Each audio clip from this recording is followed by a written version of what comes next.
Hi, everyone. Thank you for joining our July Virginia Broker Roundtable on a model of selling success hosted by our Virginia broker, Tracy Brown. Before we begin, I want to remind everyone that by referring an agent to Allison James, you can earn a monthly or yearly residual income. For the first 3 agents you refer, you will receive a 10% override. When you refer 4 to 20 agents, you receive 15%. When you refer more than 20, you receive 20%. Now, 10, 15, and 20% of what?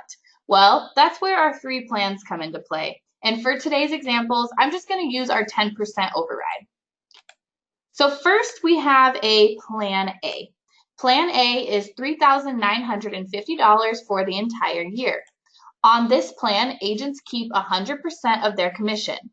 Therefore, if you refer an agent and they join us on Plan A, you will receive $395 per year. Next, we have Plan B. Plan B is $395 per month. Agents also keep 100% of their commission on this plan option as well. If you refer an agent who joins us on Plan B, you will receive $39.50 a month. And lastly, we have our Plan C. Plan C is $35 a month. If the agent you refer joins on Plan C, you receive $3.50 per month. Now, I know that doesn't sound like a lot, but there's more. With this plan, agents pay a $360 transaction fee for each transaction they close. And you, as the referring agent, will also receive 10% of the transaction fee for each and every transaction they close. So if they close a transaction every month, you are earning an extra $36 per month plus the $350, which now brings your total to $39.50 a month, which is the same monthly income as referring an agent who joins us on Plan B. If you need marketing materials to refer other agents to Allison James, please go to the Allison James University, click on the Referrals tab.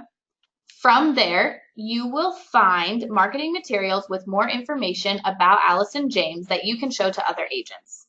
If you have any questions, please email support@ajicorporate.com. With that being said, I would now like to pass it over to our wonderful broker, Tracy Brown. Good afternoon, Tracy. How are you? Good afternoon, Tori. Everything is going well, quite well. I have some exciting information today, and we're going to talk about some 5 productivity sales tips that can help any agent in the business, not just AJI agents, but any agent out there. And it's some information that they can share with others. So these tips I know can make an impact and make a difference. It really has helped me, and it's taken my career to the next level, especially when I was more involved on the day-to-day of selling real estate. I've been in the real estate industry for over 30 years, humbly speaking, did quite well. And I want to share these 5 tips with anyone who's listening. I like to get right to it. The first tip that I want to talk with you about is that old-fashioned basic to-do list. Sometimes we get so bombarded with different new tools with computers, and the to-do list on the computer can somewhat be cumbersome in following up with that. Now, if you use it well, it can work to your advantage. But this is what I ask you to consider doing with your to-do list. Every day, at the end of your day, you should come up with your to-do list for tomorrow. That's right.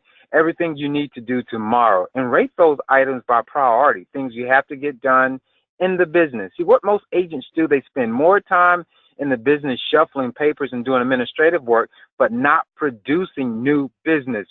You always have to be producing new business. If not, as soon as you have a couple closings, you're out of business, and we don't want that to happen to you. And I see it happen to so many agents out there, and I'll share with you, got some exciting things coming soon, too. We have an accountability program that'll be coming where I'll be able to coach you and hold you accountable to your goals. Well, let's talk about, we said the to-do list is first. Now, there's something with that to-do list is step 2 of these 5 productivity principles is time blocking, understanding how to block your time. You can't just have a to-do list without blocking your time. Now, this is the most important items you need to have on your time blocking. And these are money-producing items.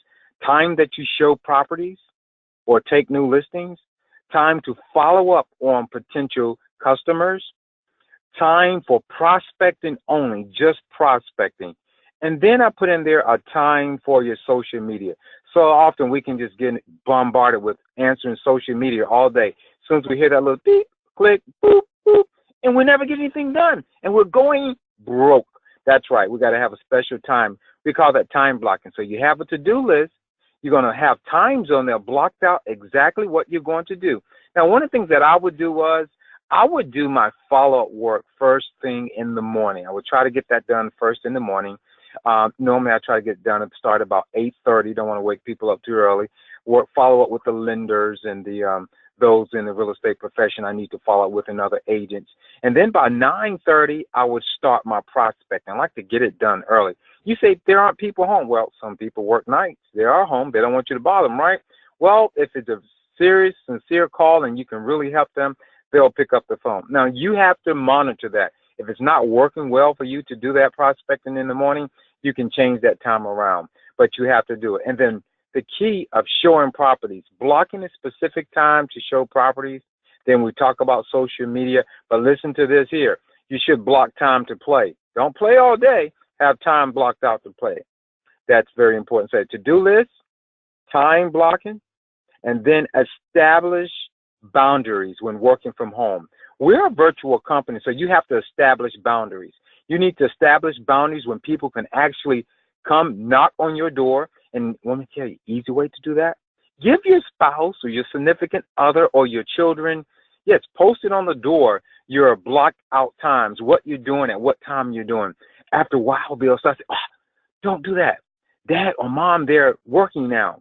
So you have to have some boundaries of times. And when people can call you family and friends, see, they think you're self-employed and you can just stay on the phone with them all day. Now, being self-employed is great, but if you have no discipline, it's not great. Next is, after establishing boundaries, delegate. You have to learn how to delegate tasks. You should delegate tasks to the mortgage company. You should delegate tasks to anyone in your sphere that you work with. Don't try to do the home inspector's job. You know what I do with home inspections? That's right. I meet up with the home inspector, with the buyer. We'll go to the home inspection. And you know what I tell them is, this is between you and the home inspector. The home inspector is going to tell you everything about the house. Mr. or Miss Home Inspector, how long before you'll be finished? They say, well, we'll be finished in 2 hours. I'll be back in an hour and 45 minutes. Delegate everything. And number 5, that's right. You need to take care of the body. Proper sleep, eat right, and exercise.